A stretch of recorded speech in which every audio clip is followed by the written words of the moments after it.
며느리에게 신고당한 날 세상이 낯설게 느껴졌습니다. 그리고 그날 나는 비로소 깨달았어요. 사랑에도 거리가 필요하다는 걸. 그날 나는 절도범이 되었습니다. 며느리의 화장대를 열어본 죄로요. 화장품 몇 개, 가방 하나. 그게 내 인생을 이렇게 무너뜨릴 줄은 정말 몰랐습니다. 나는 그냥 밥 해주고 싶었을 뿐이에요. 아들이 좋아하는 찌개를 끓이고 손수 반찬을 담아두며 뿌듯했죠. 그게 가족이니까 당연한 일인 줄 알았습니다. 그런데 요즘 세상은 그게 아니더라고요. 정보다 선이 먼저인 시대. 가족도 허락이 필요하고 사랑도 거리를 지켜야 하는 세상이에요. 며느리가 내게 말했죠. 어머니, 제 물건은 제 세상이에요. 제발 선을 지켜주세요. 그때는 몰랐어요. 하지만 이제는 조금 알 것 같아요. 이건 며느리에게 신고당한 한 시어머니의 이야기입니다. 그리고 너무 늦게 배운 사랑의 이야기이기도 합니다. 점심 무렵 전화 한 통이 걸려왔어요. 2년 전 결혼한 아들 전화였습니다. 엄마, 희서가 해외 연수를 가서 4박 5일 동안 혼자 있어요. 반찬 좀 해주실 수 있죠? 수화기 너머로 들려오는 아들의 목소리가 이상하게 다정했습니다. 그 말 한마디에 미옥은 벌써 마음이 따뜻해졌어요. 그래, 우리 아들이 집밥 먹고 싶다면이야. 엄마가 해줘야지. 그날 저녁 미옥은 부엌에서 분주히 움직였습니다. 냉장고에서 장조림 거리 꺼내고 멸치볶음에 김 깍두기까지 챙겼습니다. 이왕 챙기는 김에 된장찌개 재료도 넣어야겠다. 손이 바빠질수록 입가엔 미소가 번졌어요. 마치 결혼 전 아들에게 도시락 싸주던 그때처럼요. 얘들아, 두 딸들도 불렀습니다. 치훈이 혼자 있대. 우리 반찬 좀 해주고 오자. 겸사겸사 신혼집 구경도 하고. 첫째가 눈을 반짝이며 말했어요. 좋죠, 엄마. 희서가 집 꾸민 거 예쁘다고 하던데 둘째도 맞장구 쳤습니다. 엄마, 나도 갈래. 곰탕 재료 내가 살게요. 그날 밤 세 사람은 장을 보러 갔습니다. 시장에서 푸짐하게 소고기, 마늘, 대파, 물을 담으며 웃음꽃이 피었어요. 엄마, 이거 치훈이 좋아했잖아. 그럼 어릴 때 맨날 국물 더 달라고 했지. 대화는 사소했지만 그 안엔 오랜 정이 묻어 있었습니다. 그날 밤 미옥은 설렘에 잠을 설쳤습니다. 내일은 아들 얼굴도 보고 집 구경도 하고 맛있는 것도 해줘야지. 그렇게 생각하며 눈을 감았지만 머릿속엔 반찬 메뉴가 떠올라 잠이 오질 않았어요. 다음 날 햇살이 창문을 스쳤습니다. 얘들아, 준비 다 됐지?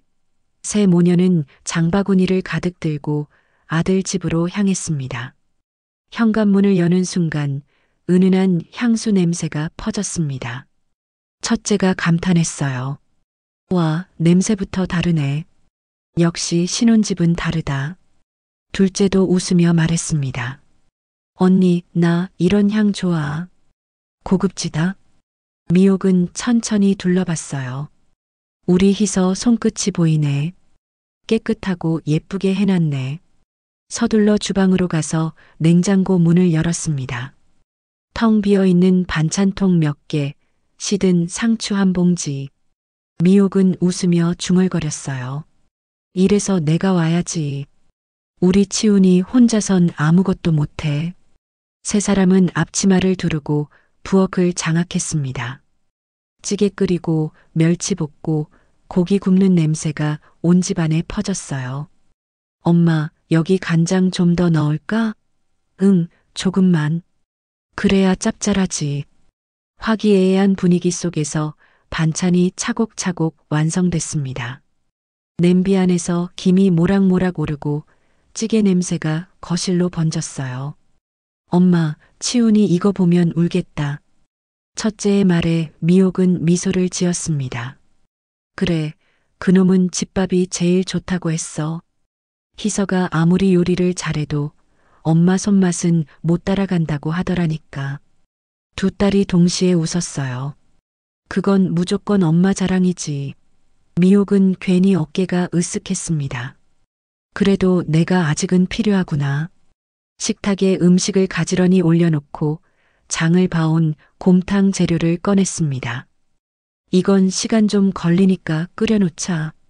내일 치훈이 출근 전에 먹게.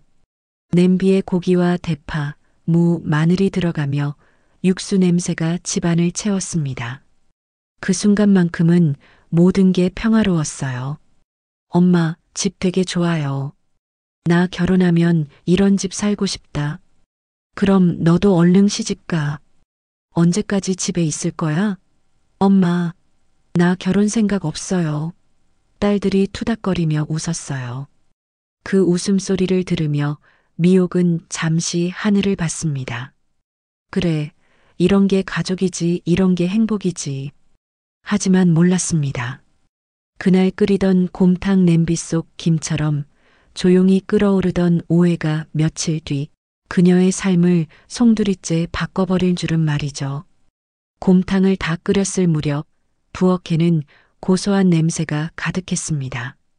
엄마, 이거 진짜 맛있겠다. 식으면 김 빠지니까 지금 소분해야 돼. 미옥은 조심스레 국물을 통에 나눠 담았어요. 그리고 집에 가져갈 국물도 한 통 따로 챙겼습니다. 그런데 주방 싱크대를 아무리 뒤져도 담을 가방이 없었습니다. 아니, 이 집에 가방이 하나도 없네. 장롱에 하나쯤은 있겠지? 엄마, 신혼집 들어가면 안 되는 거 아니야? 에이, 무슨 소리야. 우리 아들 집인데 뭐 어때? 그 말과 함께 미옥은 신혼방 문을 열었습니다. 순간 향수 냄새와 화장품 향이 뒤섞인 공기가 밀려나왔습니다. 햇살이 살짝 스며든 방 안은 깨끗하고 정갈했어요. 우리 희서 진짜 깔끔하게 사는구나. 하지만 미옥의 눈은 금세 장롱 쪽으로 향했습니다. 어머, 이 가방이 딱이네. 검정색 가죽 가방 하나가 눈에 띄었어요. 그냥 보기에도 튼튼해 보이는 게 이 안에 담으면 흘러도 괜찮겠어. 그는 곰탕 담긴 통을 비닐에 싸서 조심스레 가방에 넣었습니다. 그 순간 옆에서 첫째가 옷장문을 열며 소리쳤어요. 엄마, 세상에 옷이 너무 예뻐. 진짜네. 이런 옷 어디서 샀대?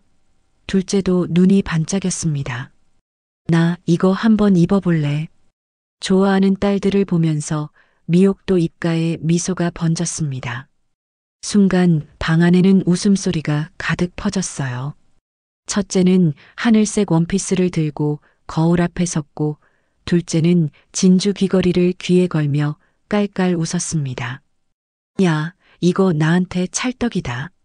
그냥 사진 한 장 찍자. 나중에 지워버리면 되잖아. 사진을 찍으며 그들은 소녀처럼 웃었어요. 화장대 위에는 아직 비닐도 뜯지 않은 화장품 상자가 보였습니다. 이게 뭐지? 둘째가 상자를 열어보더니 감탄했습니다. 엄마, 이거 수입 브랜드야. 되게 비싸겠다. 그럼 조금만 써봐. 뭐, 가족인데 어때? 미옥은 말렸어야 했지만 그냥 미소만 지었어요. 첫째가 크림을 손등에 발랐습니다.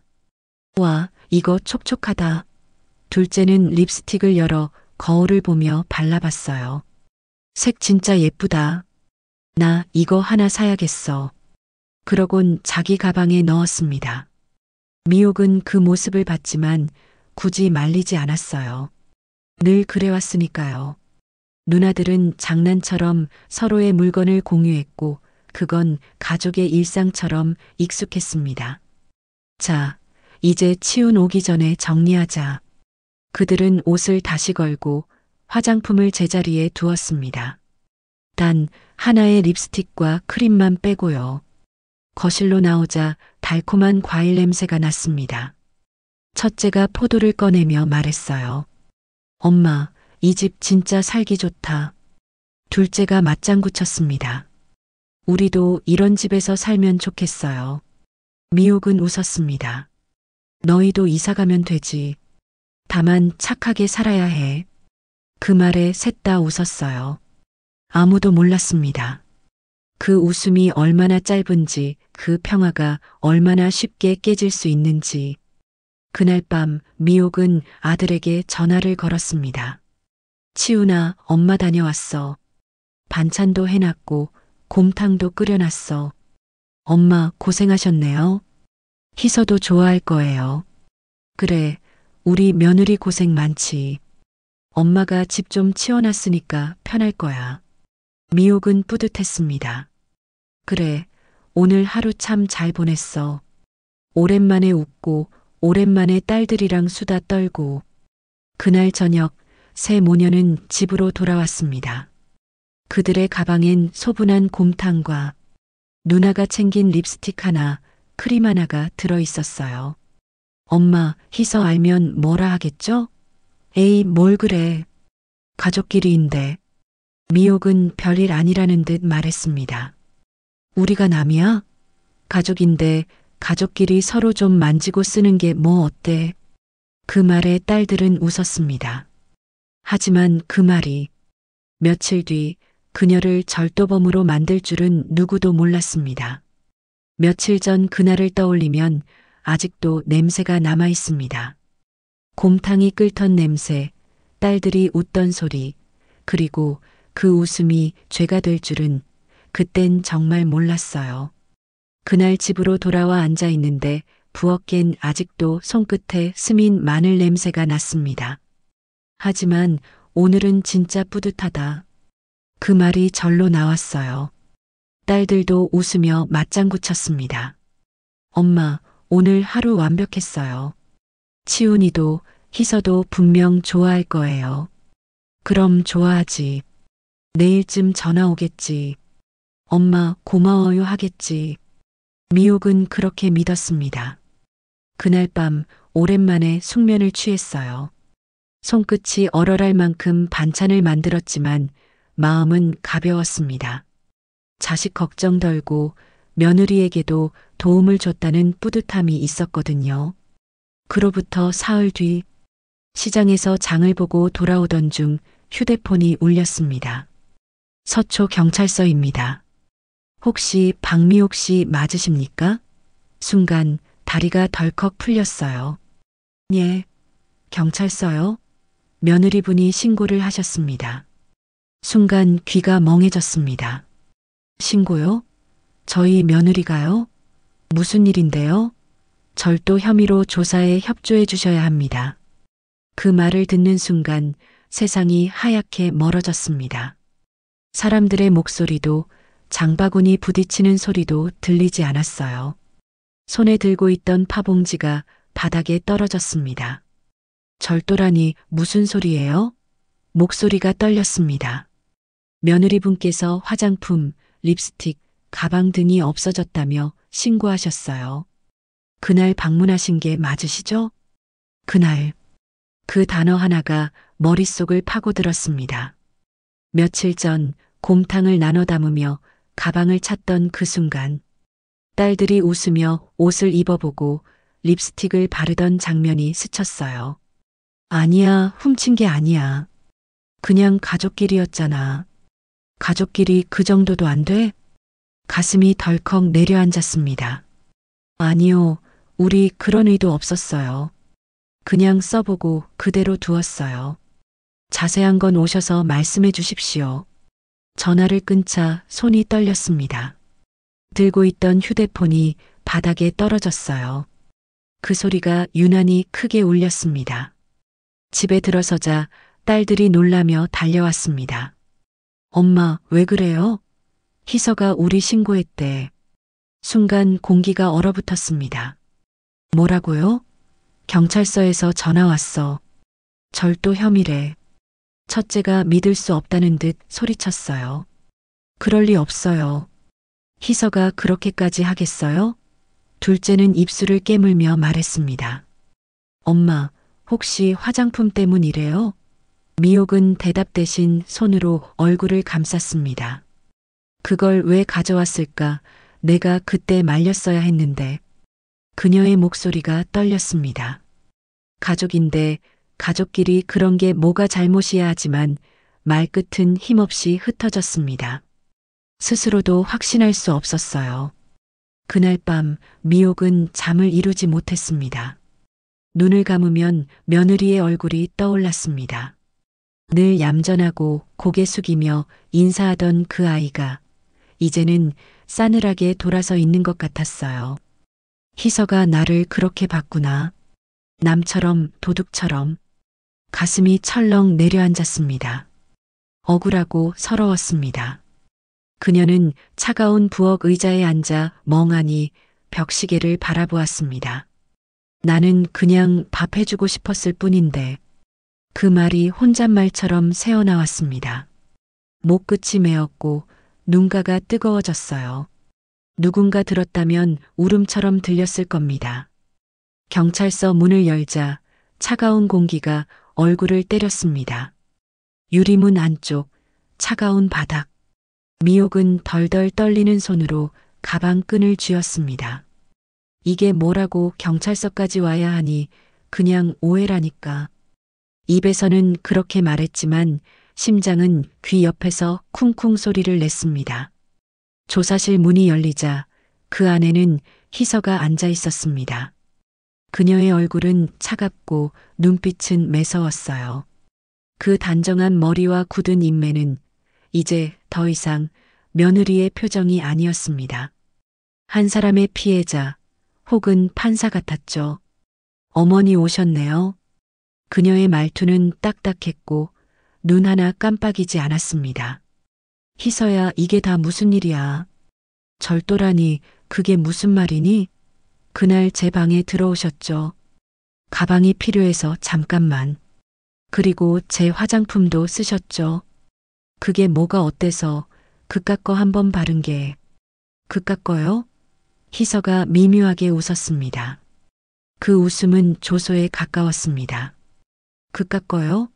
어머니, 그게 저한테 얼마나 소중했는지 아세요? 그래, 아깝겠지. 그래도 가족끼리 그 정도야. 가족이요? 희서가 손바닥으로 책상을 내리쳤습니다. 가족이면 다예요? 가족이면 제 물건을 허락 없이 만지고 제 방에 들어와도 돼요? 그게 가족이에요? 미옥의 얼굴이 굳었습니다. 그렇게 말하지 마. 나는 내 시어머니야. 그게 문제예요. 시어머니니까 뭐든 다 허용된다고 생각하잖아요. 아들 집이라서 며느리 물건도 내 거라 생각하시죠. 근데 그거요, 제 거예요. 제 돈으로, 제 손으로 산 겁니다. 희서의 눈가가 벌겋게 물들었지만 목소리는 오히려 단단했습니다. 그 가방 곰탕 담아가셨죠? 그거요, 제가 결혼기념일에 남편한테 받은 선물이었어요. 명품이라고요. 아까워서 저도 제대로 쓰지도 못했어요. 그런데 어머니는 그걸 음식통 넣는데 쓰셨잖아요. 아니, 나는 그냥 튼튼해 보여서요? 그게 이유예요? 그럼 제 화장품은요? 그거 한 번 쓸 때마다 망설였어요. 아까워서 손끝에 조금씩만 짜서 바르고 혹시 새어나올까봐 뚜껑 닫을 때도 조심했던 거라고요. 근데 그걸 뜯어서 쓰셨어요. 어머니가. 그게 그렇게 큰일이야? 가족끼린데. 그 말 좀 그만하세요. 희서의 목소리가 터졌습니다. 가족끼리. 그 말로 다 덮고 넘어가잖아요.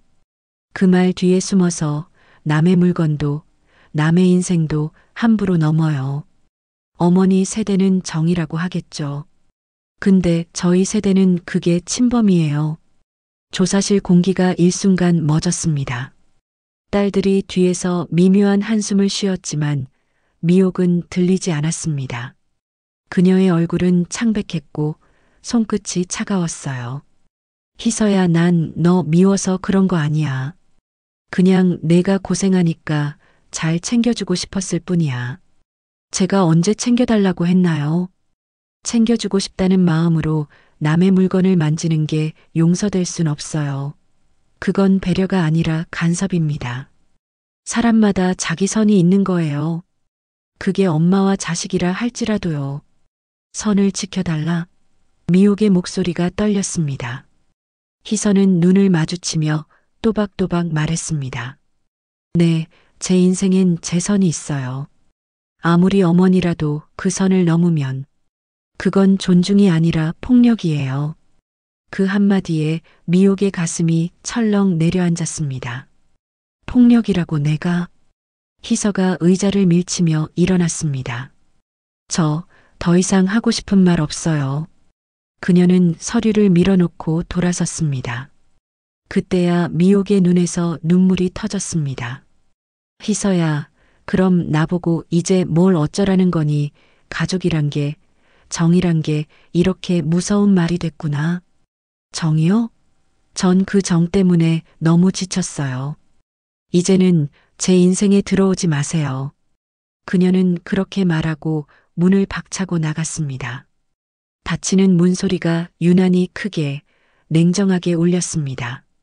경찰은 조심스럽게 미옥에게 서류를 내밀었습니다. 여기 서명하시면 됩니다. 사건은 합의로 마무리될 거예요. 볼펜을 잡은 손이 덜덜 떨렸습니다. 합의라는 두 글자가 세상에서 제일 차갑게 보였습니다. 그녀는 서명란 위에서 잠시 멈췄다가 손끝으로 눈물을 훔쳤습니다. 나는 그냥 밥 해주고 싶었을 뿐인데 그 말은 흐느낌이 되어 새어나왔습니다. 그러나 돌아보는 이는 아무도 없었습니다. 형광등 불빛 아래 그녀의 그림자만이 길게 늘어져 있었어요. 그날 집으로 돌아오자마자 미옥은 신발도 벗지 못한 채 주저앉았습니다. 거실이 낯설었어요. 어제까지만 해도 익숙했던 공간인데 오늘은 마치 남의 집 같았습니다. 딸들이 조심스레 다가왔습니다. 엄마, 일단 물 좀 마셔요. 됐어, 입에 뭐가 들어가겠니? 목소리는 마른 흙처럼 갈라졌습니다. 테이블 위엔 경찰서에서 받아온 합의서 한 장이 놓여 있었습니다. 서명란엔 미옥의 이름이 삐뚤게 적혀 있었어요. 합의. 참 별것도 아닌 단어가 사람을 이렇게 부수는구나. 그녀는 종이를 한참 바라보다가 손끝으로 구겨버렸습니다. 가족끼리 이런 서류를 쓴다는 게 말이 되니. 눈물이 핑 돌았지만 닦지도 않았습니다. 그냥 그대로 두었어요. 얼굴 위를 타고 흘러내리는 눈물이 이젠 너무 자연스러워서 말이죠. 밤이 깊어가자 집안은 고요했습니다. 시계 초침 소리가 유난히 크게 들렸습니다. 그 소리가 마치 도둑, 도둑하고 속삭이는 것 같았어요. 내가 도둑이래, 내 며느리가 나를 절도범이라고 했어. 그녀는 한참 동안 멍하니 앉아 있다가 천천히 핸드폰을 들었습니다. 치훈에게 전화하려다 망설였어요. 아들은 뭐라고 할까? 내 편을 들어주겠지. 희서 편을 들까? 결국 전화를 걸었습니다. 치훈아, 엄마 경찰서 다녀오셨어요? 그의 목소리는 평소보다 낮고 조심스러웠습니다. 그래, 다녀왔지. 내 아내가 날 절도범 만들었어. 넌 어떻게 생각하니? 잠시 침묵이 흘렀습니다. 엄마, 희서가 많이 힘들어했어요. 힘들어? 신고한 사람이 힘들다고? 엄마도 아시잖아요. 희서는 깔끔하고 자기 물건에 예민한 사람이에요. 엄마가 그럴 줄 몰랐을 거예요. 그 말에 미옥의 눈이 흔들렸습니다. 그래서 내 말은 내 엄마가 잘못했다는 거야? 그게 아니라 상황이 그렇게 된 거예요. 엄마가 희서 입장에서 한 번만 생각해 보면. 됐어. 미옥은 냉정하게 말을 끊었습니다. 더 말하지 마. 넌 이미 누구 편인지 들었으니까. 전화를 끊자 손이 덜덜 떨렸습니다. 휴대폰이 손에서 미끄러져 바닥에 떨어졌어요. 그래, 이제 나는 그 애한테도 내 아들한테도 불편한 존재가 된 거야. 그녀는 주방으로 걸어갔습니다. 냄비 안에는 며칠 전 끓였던 곰탕이 식어 있었습니다. 뚜껑을 열자 기름막이 굳어 있었어요. 그걸 바라보던 미옥은 조용히 숟가락을 들었다 내려놓았습니다. 이 냄비도 나도 이제 차갑게 식었구나. 냉장고 문을 열자 희서가 보내준 과일청들이 있었어요. 그녀는 그것들을 꺼내 쓰레기통에 버렸습니다. 뚜껑이 닫히는 소리가 쿵 하고 울렸습니다. 이제 됐어. 이제 그 집에서 뭐가 오든 내 손으로 다시는 먹을 것을 만들지 않을 거야. 눈물이 쏟아졌습니다. 가족이라 믿었는데 그게 죄였어. 벽에 걸린 가족 사진이 보였습니다. 치훈과 희서가 환하게 웃고 있는 사진. 그 옆에서 환하게 웃는 자신의 얼굴이 낯설었어요. 저 웃음이 이제는 거짓말 같네. 그녀는 손끝으로 사진 속 자신의 얼굴을 쓸었습니다. 저 여자는 몰랐지. 자기 정이 죄가 될 줄을. 그날 밤 미옥은 이불을 뒤집어 쓰고 울었습니다.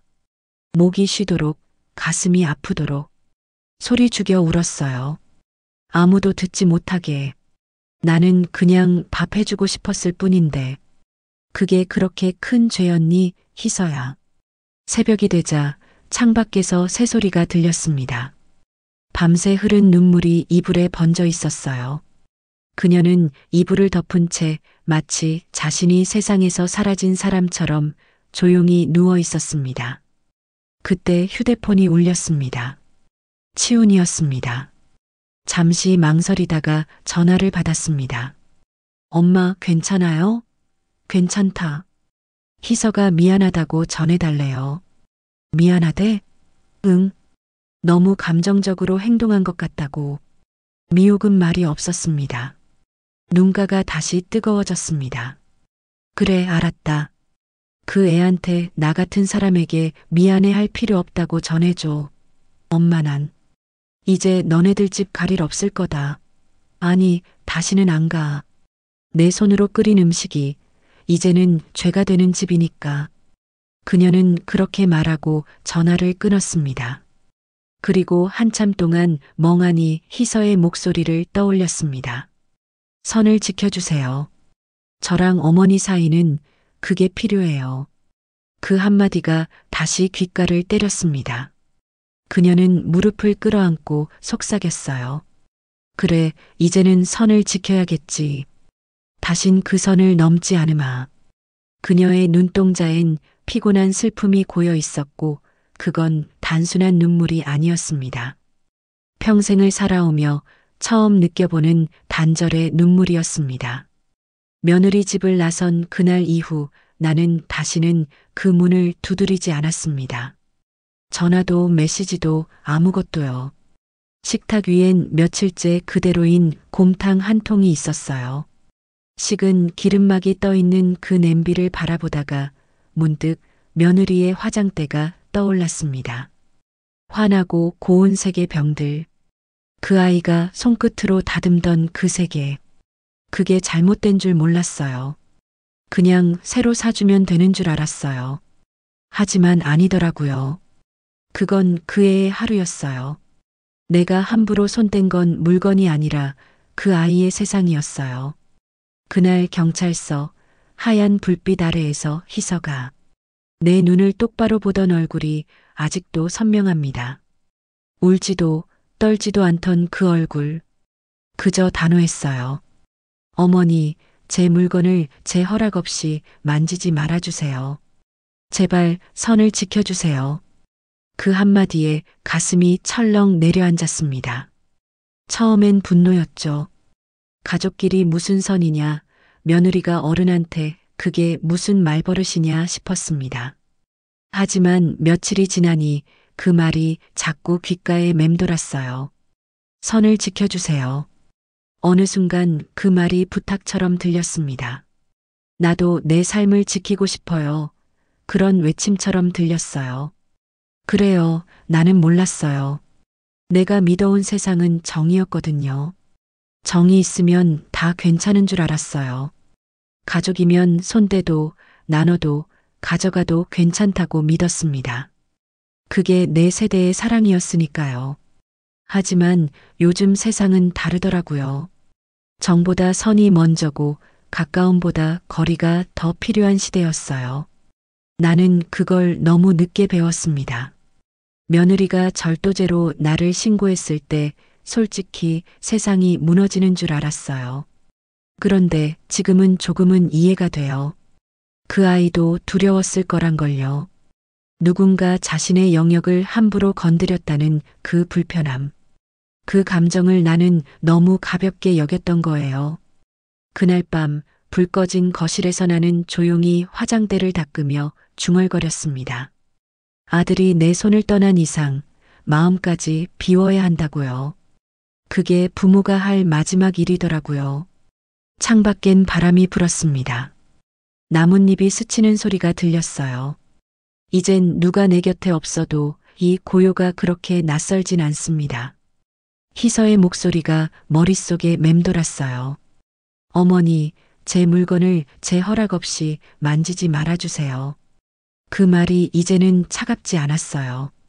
그냥 젊은 세대의 방식일 뿐이었습니다. 그 아이도 나도 서로 다른 시대를 살아왔을 뿐이었어요. 나는 창문을 열었습니다. 찬 공기가 스며들었어요. 그 공기 속엔 아직도 곰탕 냄새가 그리고 희서의 향수 냄새가 섞여 있었어요. 묘하게 따뜻했습니다. 그래, 나도 이제 배웠다. 사랑에도 거리가 필요하다는 걸. 그렇게 말하며 나는 불을 껐어요. 그리고 오랜만에, 아주 오랜만에 눈을 감았습니다. 이번 잠은 이상하게 따뜻했어요. 사람의 마음엔 참 많은 형태의 사랑이 있습니다. 어떤 사랑은 손을 잡아주지만 어떤 사랑은 손을 놓아줘야만 이어지죠. 미옥은 그걸 너무 늦게 배웠습니다. 그리고 그 배움의 대가로 한 세대의 사랑을 조용히 떠나보냈습니다. 그게 잘못된 줄 몰랐다. 그 한마디 속에는 후회와 이해, 그리고 용서가 함께 담겨 있었지요. 사랑에도 거리가 필요합니다. 가족이라 해도 사랑이라 해도 서로의 세상을 존중할 때 비로소 함께 숨 쉴 수 있으니까요. 지금까지 더숲 스토리였습니다. 당신의 하루에 작은 울림이 되었길 바랍니다. 사연이 마음에 남았다면 구독과 좋아요, 그리고 댓글로 더 많은 이야기의 숲을 함께 만들어주세요. 시청해주셔서 감사합니다.